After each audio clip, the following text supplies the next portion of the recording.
na gavumenti heine obujunanizibwa bw'okwohereza emibazi omu marwariro gayo abatuura nibagira ngu emibazi erikwoherezibwa omu marwariro aga ni mikye okugeragyeranisa n'omubare gw'abantu omu myanya egi.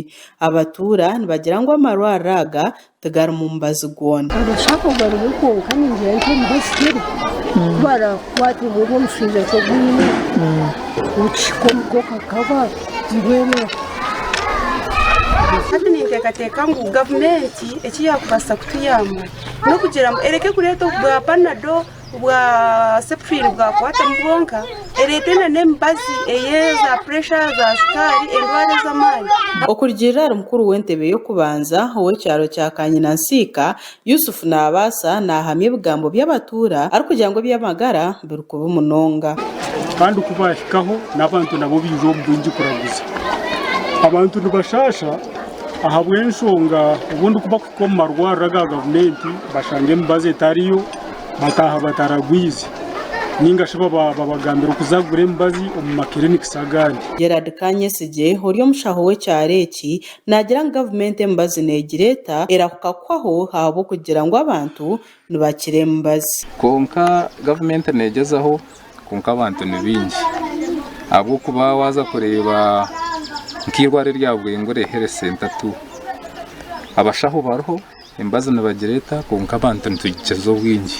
Ekicweka eki kiri aha nsharo ya disitulikiti ya Mbarara na disitulikiti ibiri ey'Ibanda hamwe na Kiruhura ekirikubareetera emibazi obutamara. Nisaba gavumenti eyambe itwe ababuriizo ekyokubanza titwine sente z'okuturaguza hari kandi ezi endwara nka puresa zikanyira omu kyaro kandi emibazi aha marwariro aga Health Center tu nangwa na sirimu tuba turiho tukye konka emibazi terwa gavumenti kuri netuyamba ekatuhereza emibazi ey'okuyamba ezi endwara ezi zikututahirira.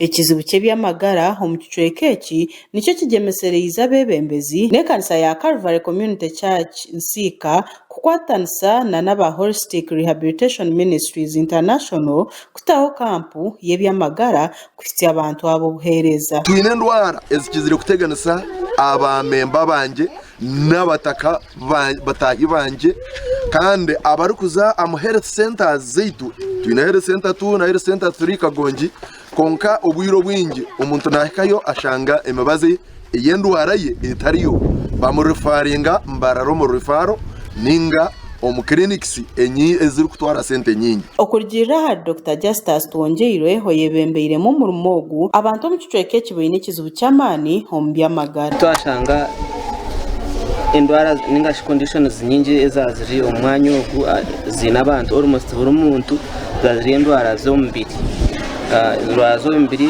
which means ningashi ekikumanyisa ngu abantu bingi nibatuura n'ezi endwara kandi n'emibazi of course twashanga ngu emibazi yetakumara kandi n'abantu bingi abakwetaaga obuyambi obwe omu mwanya ogu.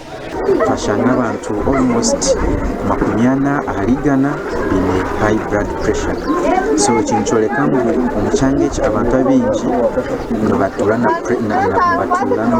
pressure kandi twine okubujanjabira.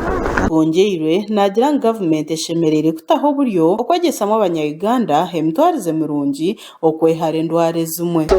Ninteekateeka health sensitization is very important in this community kandi ekindi ningira maybe habeho nka retreats retreats kushanga ngu nizibaho once in a while ningashi maybe habemu nka community clinic probably etandikweho omwanya ogu kurangwa abantu bafuna obuzibu bahikira ahantu ahiine omushaho kandi omutendeko. Okurugirira kucondooza okwakozirwe ekitongore ky'ebyamagara omuri Africa abantu 1.6 nibo barikwitwa endwara ezirikubaasa kujanjabwa nk'omushwija gw'ensiri na n'ezindi. Gashakwa Martin Nebye habwa Sky Television ag'Enshonga.